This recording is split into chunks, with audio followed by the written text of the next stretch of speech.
If you're a lineman in charge of keeping the lights on, Grainger understands that you go to great lengths and sometimes heights to ensure the power is always flowing, which is why you can count on Grainger for professional-grade products and next-day delivery, so you have everything you need to get the job done. Call 1-800-GRAINGER, click Grainger.com, or just stop by. Grainger, for the ones who get it done.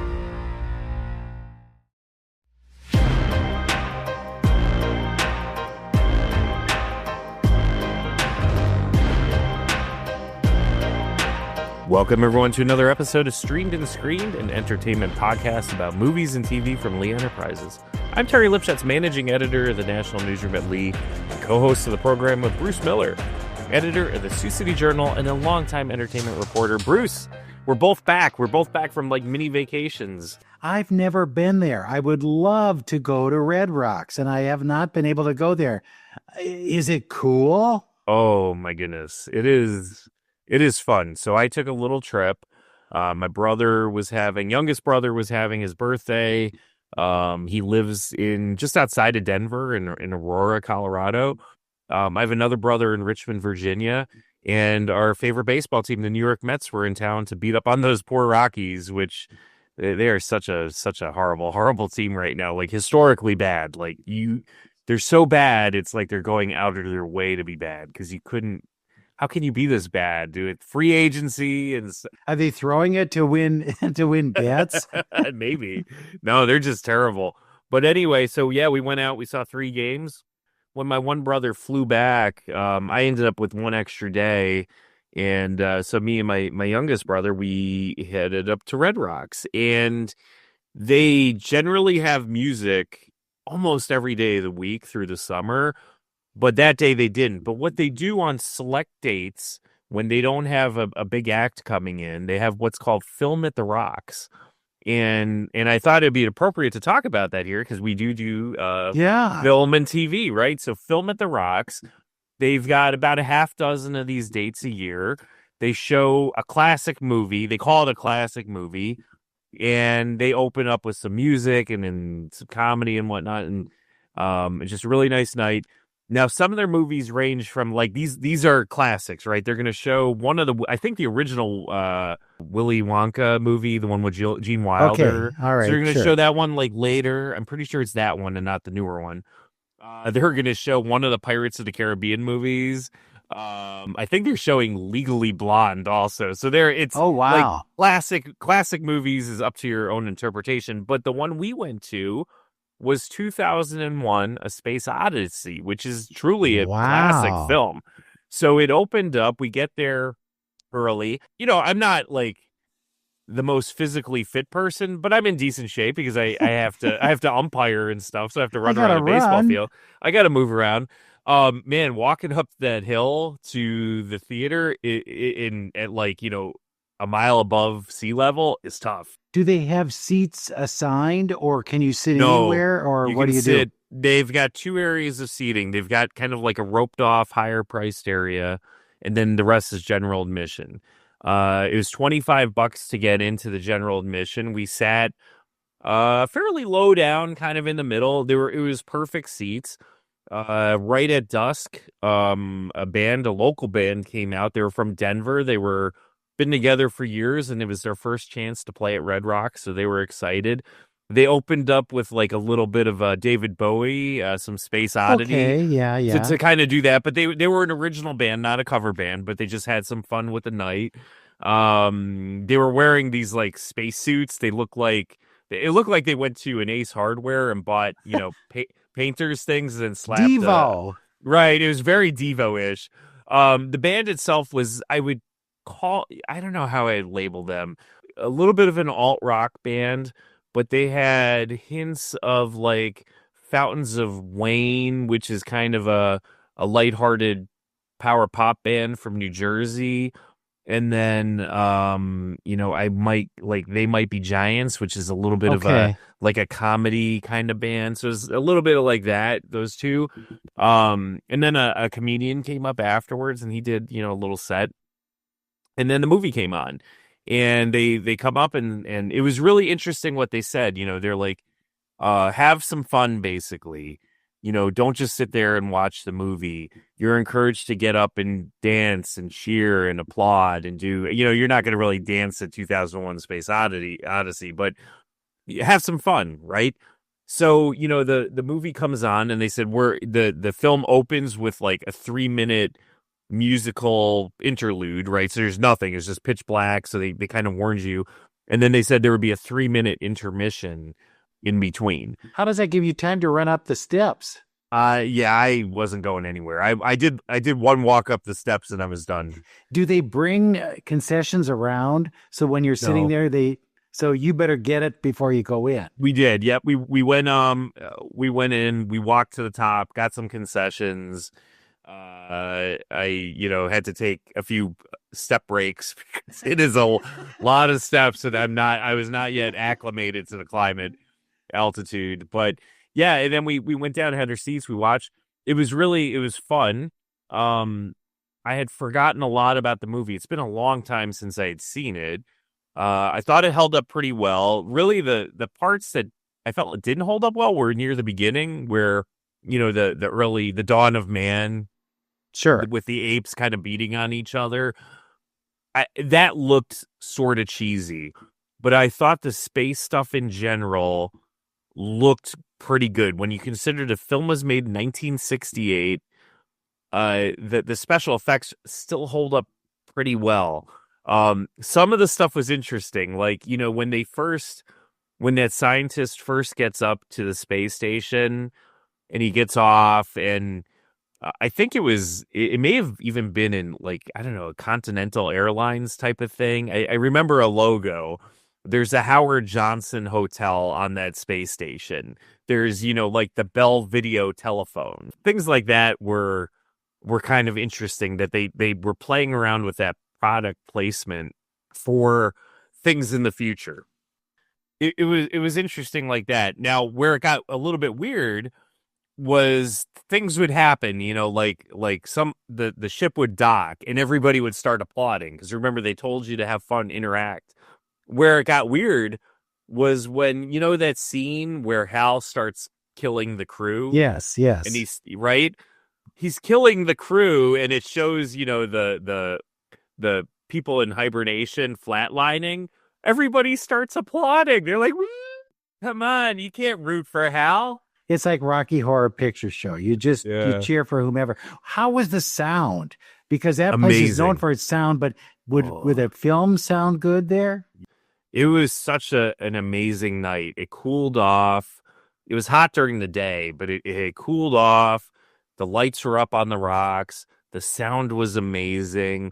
Really, my only complaint is it would have been nice if they could have made the screen just a little bit bigger. It was a big screen, but if it would have just been a little bit bigger, it would have been truly amazing. But it was so much fun. If you ever get a chance, if you go to Colorado, go to the Denver area, go to Red Rocks, ideally to see a concert. But if you can't see a concert and you happen to be there for Film at the Rocks, go see whatever's there. If it's Legally Blonde, go see Legally Blonde. If you could Pirates, cheer. Yes. You could sing along with that. Have fun. It was a blast. I loved it. It was great. It reminds me of the old days when we had drive-in theaters. And that's absolutely it. Yep. And you just, whatever. Right. Anything goes, right? Yeah. Mm-hmm. Yeah. You could have a blanket, I guess, if it got cold and you'd be ready. But yeah, no, I would love to do that. I would like to see a concert, but I would love, this sounds like right up my alley. Yeah. Now, there is one thing, though, that is different here than at like your typical drive-in or movie experience. And that was all the marijuana.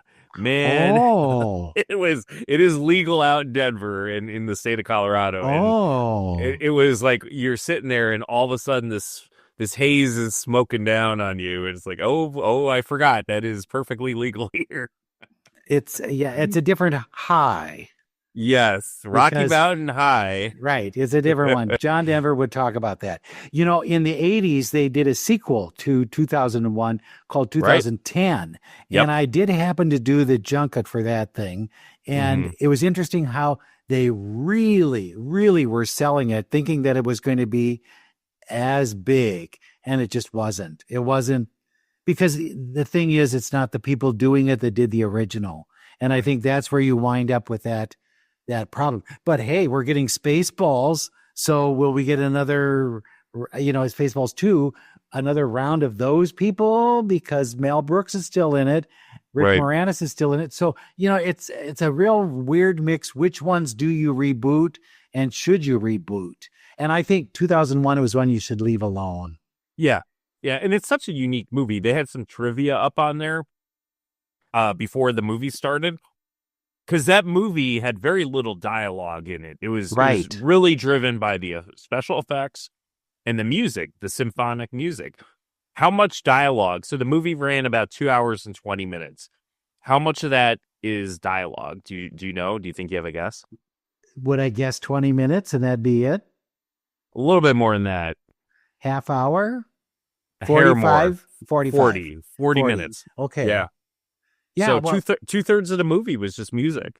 But silent films, look how long they ran. Yeah. And we did nothing. We just watched people. So, and I appreciate that. Sometimes movies need to be quiet. Yep.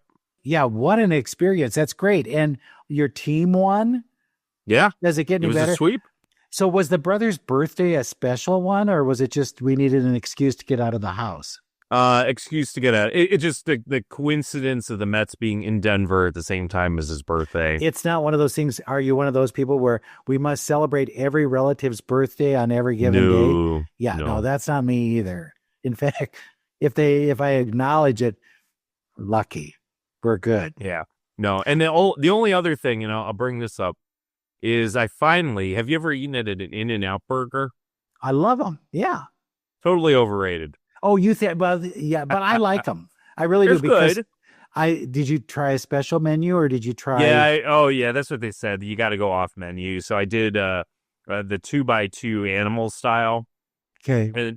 And then I got cheese fries, and it was fine. I mean, it wasn't bad. This wasn't bad food.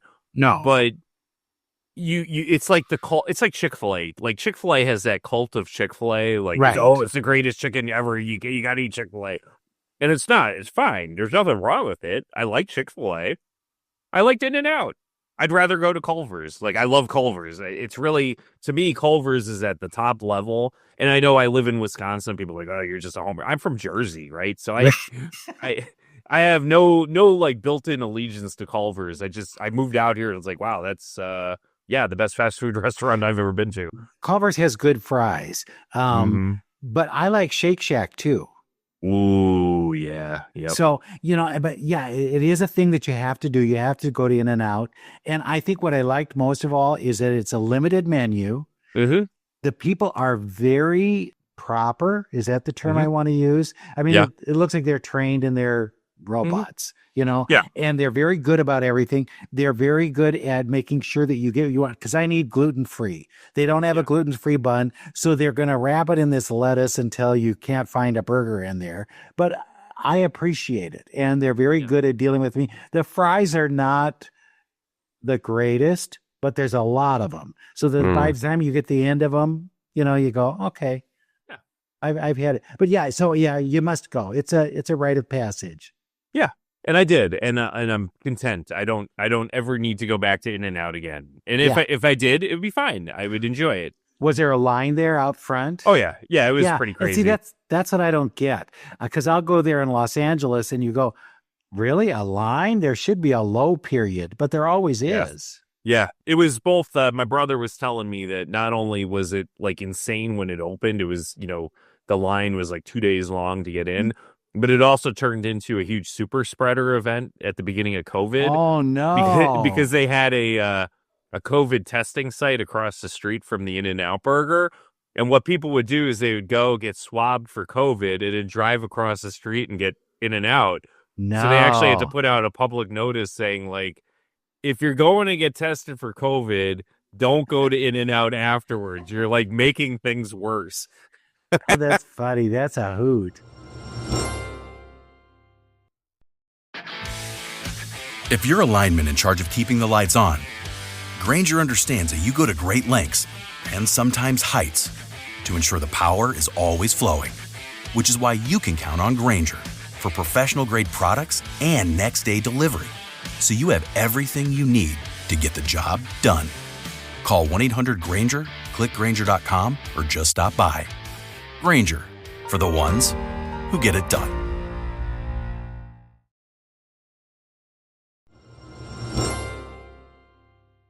Can I tell you what's going on this time of the year now in California? Yeah, of course.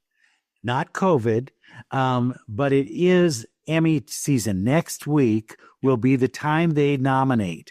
And so there are huge ads everywhere in the trades, on billboards in Los Angeles, all over the place, pushing series that you didn't realize were going to be pushed.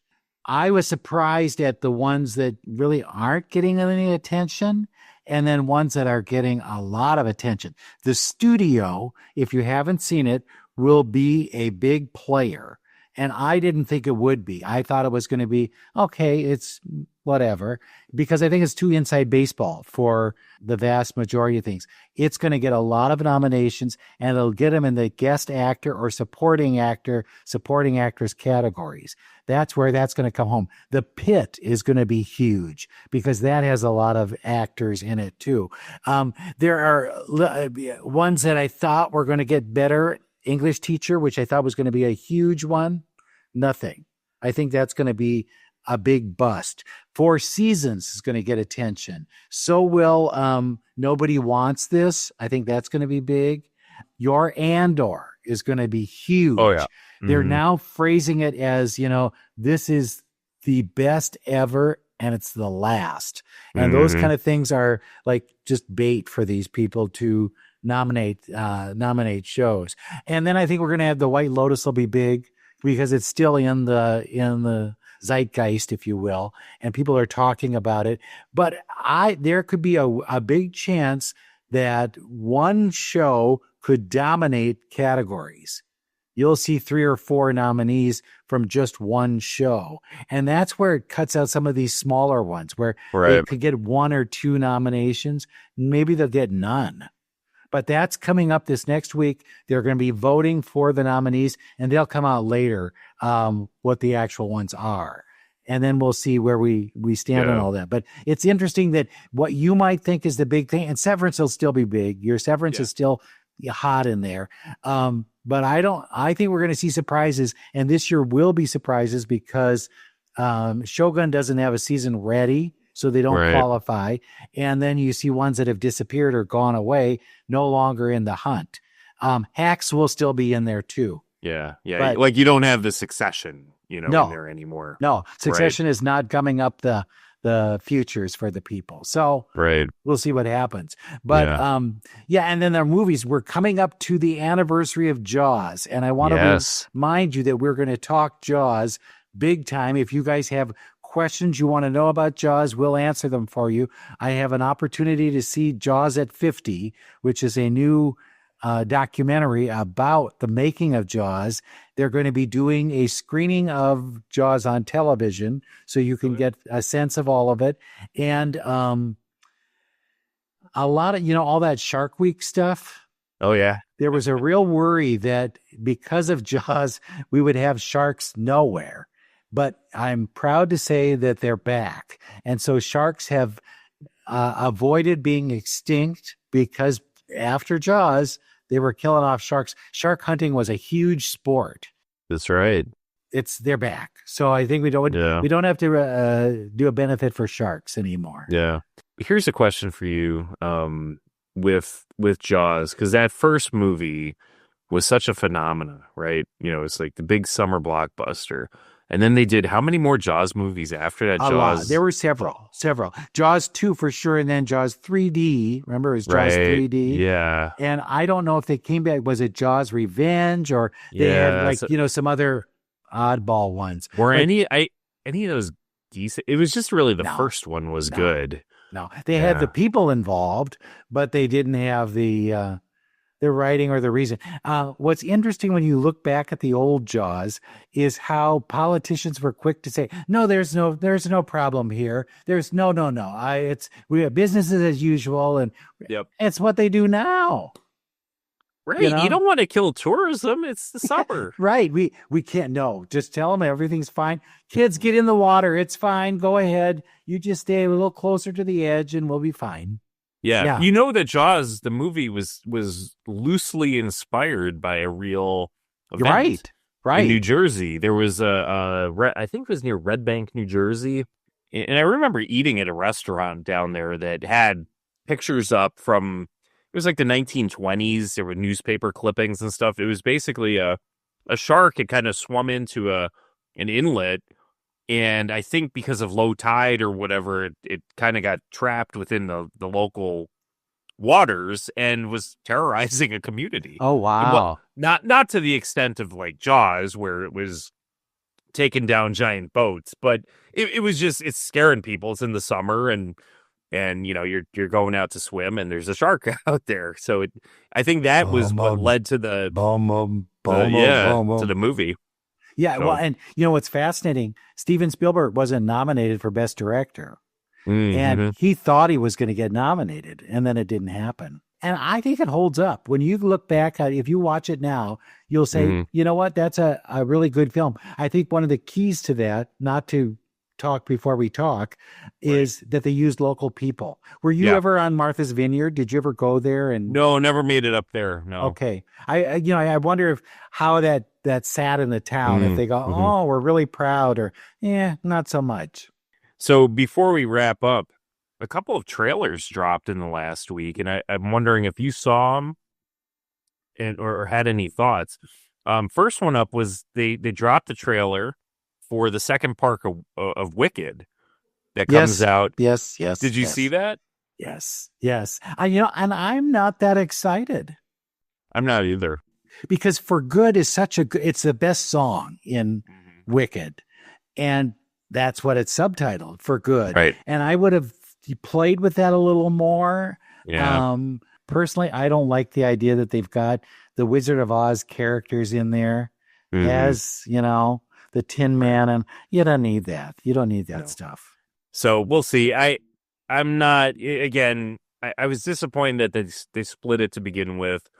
We are taking the kids. We have tickets in July to go see Wicked in Madison, Wisconsin. The stage version. The stage version. Yep. Good. So I saw it years ago, but we're taking the kids, so that's exciting. And then, we'll go in November to go see the movie because you got to wrap it up. The other thing that the other trailer, Alien Earth. Did you see that one? Alien Earth. That's the Hulu. Oh, the series, movie. the TV series. Are they putting that in theaters? You can see the trailer. No, there? but they released a trailer. Oh, I didn't see it. No, it's on YouTube. Check it out. Oh. This is what I love about that Alien series in general. And they even did it with the movie last year. The Romulus one? Yeah. The Romulus one is, even though it's modern, they never upgraded all the computers. They still look like they're from 1979. The label maker on it, right? Right. Yeah. So it has that look to it because they've maintained the look, but it has a modern feel to it in the sense of, it's made in 2024, 2025. It looks good. It brings like a spaceship crashes on Earth in the future, and the creatures get out, and it wreaks havoc on things. Oh, I can hardly wait. You remember when we had an interview for Fargo, and we talked to one of the ones who was going to be in this, and he was all excited. David Risdall, and he was all excited because he had been hired from Fargo to be an alien, and here we are. Yeah. Look how long it takes really to get that stuff off the ground. And that was a while ago. And special effects. So that'll be, and that's coming during the summer. The Bear is coming during the summer. I have already gotten a notification that get ready because it's a different season. What if it's going to be funnier? I don't know. And there are other series like that are starting to drop. So a new season has begun. Yeah, there you go. All right, well, a lot going on this summer. Get to Red Rocks. Check out A Movie on the Rocks. The Emmy nominations coming up soon. Jaws. Lots of trailers dropping. A lot of things going on. And we will be back again next week. Next week, can I tell you what I'm going to bring? Oh, yes, you can. I'm bringing Rebel Wilson. and she's going to talk about her new film, Bride Hard. She also spills a little tea, so be ready for that, and that's coming next week. Nice. I love a little gossip. All right, we'll be back again with another episode next week of Streamed and Screened.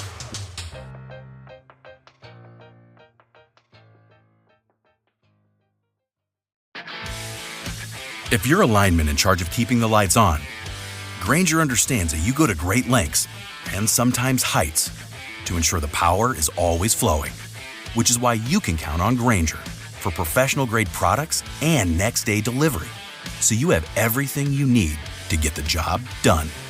Call 1-800-GRAINGER, click Grainger.com, or just stop by.